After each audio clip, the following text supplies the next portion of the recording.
Hola, vamos a empezar un tema nuevo que ya conocéis del año pasado, que es electricidad y electrónica. Vimos un poquito el año pasado, pero este año vamos a ver algunas cosas más y esto es un pequeño repaso de lo que vimos y que también vamos a intentar que recordemos. El tema se llama electricidad y electrónica. Tenemos que la materia está compuesta de átomos, y sus átomos están compuestos de protones en el núcleo, neutrones en el núcleo también y electrones que están alrededor del núcleo, moviéndose de forma, pues, como veis aquí, que puede tener un movimiento bastante complicado en ocasiones. Tenemos que las partículas que están aquí en el núcleo y en la parte exterior, pues tiene una relación entre que hay el mismo número de protones que de electrones. En cuanto al número de neutrones, pues es variable, es aproximadamente igual al número de protones, pero cuanto más grande es el átomo, más neutrones hay. Quiere decir que se va haciendo cada vez mayor el número de neutrones por encima del de protones. Cuando un átomo tiene el mismo número de electrones que de protones, pues se dice que es neutro. Y cuando tiene más electrones, se dice que está cargado. Cuando tiene menos, quiere decir que está descargado, o que está con carga positiva. Cuando tiene más, se dice que está cargado negativo. Los átomos en los protones a veces se pueden escapar, perdón, los electrones en los átomos se pueden escapar, y es el caso que veis aquí. Cuando un átomo de metal, como este que veis aquí de magnesio, se le escapa un electrón, entonces queda cargado positivamente. Los metales pierden electrones con facilidad, mientras que los no metales de la tabla periódica, pues lo que hacen es al revés, que ganan electrones con facilidad y se quedan cargados negativamente. Esto es por la distribución electrónica exterior. Así que metales suelen perder electrones y se quedan cargados positivamente, y los no metales se quedan cargados negativamente cuando aceptan un electrón o dos de más. Esos electrones se pueden mover, esos electrones que pierden los metales se pueden mover a través de ese metal, de los átomos de ese metal, como si fuera una corriente, un río. Entonces aquí vemos que este electrón se puede mover con facilidad a través de estos átomos que están sin cargar, quiere decir que no tienen carga neta. Aquí vemos el ejemplo de una pila en la que los electrones tienden a escaparse y a juntarse con los protones para quedar neutros. Mirad, por aquí pasan los electrones, atraviesa la bombilla, se enciende y llegan hasta los átomos que están aquí cargados positivamente y quedan neutros.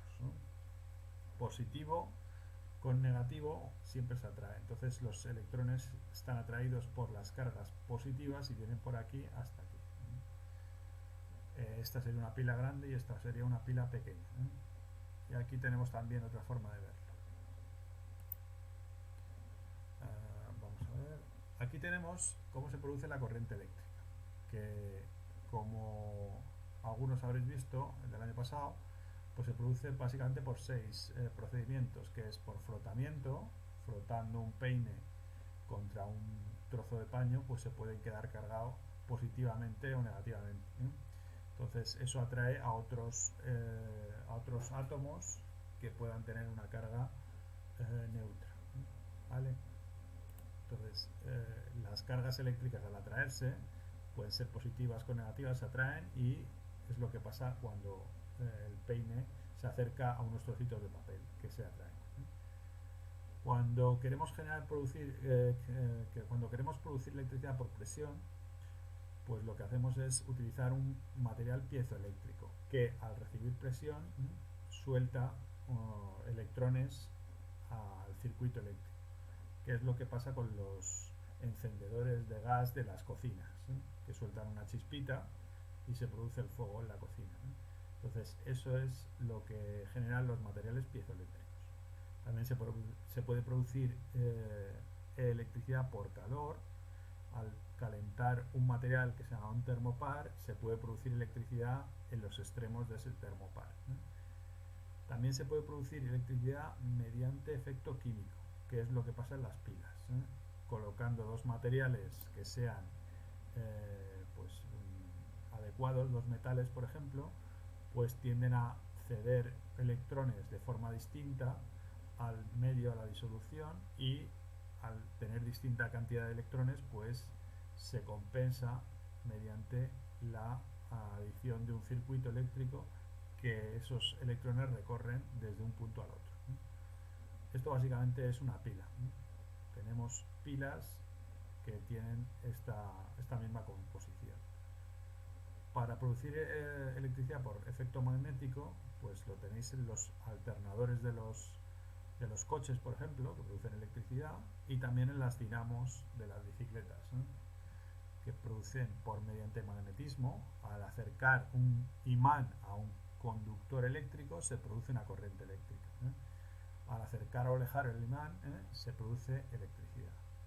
Y también la última forma es mediante luz, mediante una célula fotovoltaica.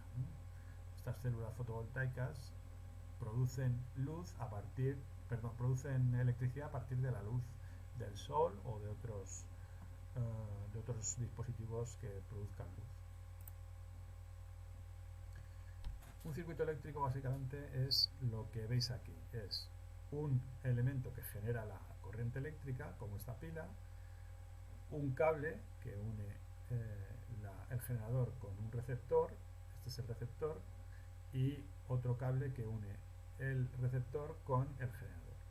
La corriente pasa a través del conductor, atraviesa el filamento, se calienta, se pone a una temperatura muy alta y emite luz, y luego pasan esos electrones hasta la pila. Los efectos de la corriente eléctrica son 4 principalmente. Se puede producir luz mediante corriente eléctrica, se puede producir calor en una resistencia, como veis aquí, se puede producir movimiento giratorio en un motor, o también se puede producir sonido, como pasa en un zumbador,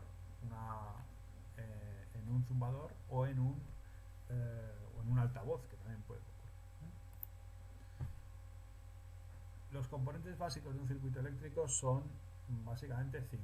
En casi todos los circuitos eléctricos tenemos estos 5 componentes, y que son, en principio, el generador, que tenemos aquí, que es un conjunto de pilas que están conectados en serie. También tenemos el fusible o elemento de protección, para evitar que se produzcan daños en el circuito.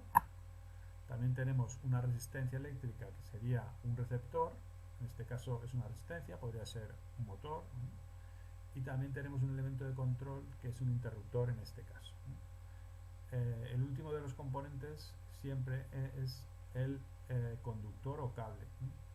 Puede ser otro elemento, no solamente tiene por qué ser un cable, puede ser un trozo de metal, pero principalmente, por ejemplo, en los coches, por ejemplo, una parte de los circuitos de los coches suele ser lo que es el chasis o la carrocería del coche, que es de metal. Y aquí veis pues ese mismo circuito, un poquito más visto en perspectiva, con el generador, fusible, interruptor, conductor y receptor. Los componentes del circuito eléctrico, como os he dicho, son generadores, receptores, conductores, elementos de maniobra y elementos de protección. Dentro de los generadores tenemos pilas y baterías. Dentro de los receptores pues también tenemos bombillas, motores, resistencias, zumbadores. Los conductores son principalmente los cables, aunque pueden ser también partes metálicas de la máquina. También tenemos elementos de maniobra, 3 tipos fundamentales: el pulsador, que es un elemento que produce el paso de la corriente cuando se pulsa; interruptor, que produce el paso de la corriente cuando está en un estado determinado, y si está en otro estado pues no lo deja pasar; y el conmutador, que es muy parecido al interruptor, pero deja pasar la corriente o a un circuito o a otro circuito distinto que tengamos. deja pasar la corriente a dos circuitos en función de la posición. Como elementos de protección pues tenemos fusibles, interruptores automáticos o diferenciales. Esos son componentes o elementos de protección dentro de los circuitos. Aquí tenemos básicamente los símbolos de cada uno de los elementos, y aquí tenemos la imagen para que relacionéis el símbolo con su imagen. Tenemos pilas, baterías, un alternador, o esto es un generador de corriente alterna, cable, que suelen ser de cobre, recubiertos por plástico para que no dejen pasar la electricidad ni provoquen daños eléctricos ni cortocircuitos, resistencias como estas que veis aquí con un código de colores. Las resistencias también pueden ser de esas que se ponen incandescentes, como las que hay dentro de un secador o de una estufa. Bombillas, que ya las conocéis, las hay de LEDs o las hay de otros tipos. Timbres o zumbadores. También tenemos motores eléctricos, que este es el símbolo. Interruptores, que pueden estar abiertos o cerrados. Este es un interruptor abierto y este es un interruptor cerrado. Este deja pasar la corriente y este no lo deja pasar. Pulsadores, que como veis aquí son el típico que se utiliza por ejemplo para un timbre. Cuando se pulsa pasa la corriente, cuando no se pulsa pues no pasa. Y este otro pulsador, que se dice normalmente cerrado, NC, que es que cuando se pulsa es cuando no deja pasar la corriente, y cuando se deja sin pulsar es cuando pasa la corriente. ¿Veis? Si yo pulso no pasa, y si no pulso es cuando pasa. Digamos, es lo contrario que el pulsador NA que hemos visto antes. Normalmente abierto, normalmente cerrado. El conmutador, que fijaros, si viene por aquí la corriente, yo puedo tener dos caminos distintos por donde puede pasar la corriente. Este de aquí arriba, o si cambio la posición del conmutador, viene por aquí abajo. Selecciona o un circuito u otro para que pase la corriente por uno u otro. Y por último el fusible, que es el elemento que sirve como protección para proteger el circuito de pues, sobre tensiones o sobre intensidades. Así que estos son los componentes básicos de un circuito. Las magnitudes eléctricas fundamentales que vimos también el año pasado son el voltaje, tensión o diferencia potencial, que es lo mismo, la intensidad de corriente y la resistencia. Con esos tres podemos hacer primeros cálculos con la resistencia, tensión, intensidad, que son las magnitudes básicas de circuitos eléctricos. La intensidad de voltaje, tensión y resistencia, pues como veis, no tienen cada uno su símbolo. Voltaje se pone en voltios, intensidad en amperios y resistencia en ohmios, que es este símbolo. Y ya sabéis del año pasado también que el voltaje es una medida de la diferencia de energía que tienen dos puntos de un circuito, de energía potencial eléctrica. La intensidad de corriente es la cantidad de electrones que atraviesan una parte de ese circuito, y la resistencia es la oposición que pone un material al paso de la corriente. Un material o un conductor al paso de la corriente. La resistencia se mide en ohmios, ya lo veis, y cada material tiene una resistividad determinada, una resistencia determinada. La resistencia es función o es igual a la resistividad por la longitud del cable y partido por la sección o área de la sección del cable que estamos utilizando. La plata es el mejor conductor que hay y el hierro no es muy buen conductor. Sin embargo, el cobre, que es el que se utiliza para los cables, sí que es buen conductor, y es un poco peor que la plata, pero es más barato. Cuando tengamos varias resistencias en serie, cuando tengamos varias resistencias colocadas en serie, como veis aquí, una junto a la otra, en el mismo circuito, formando una sola línea, pues la resistencia total se puede hallar sumando las resistencias de cada uno.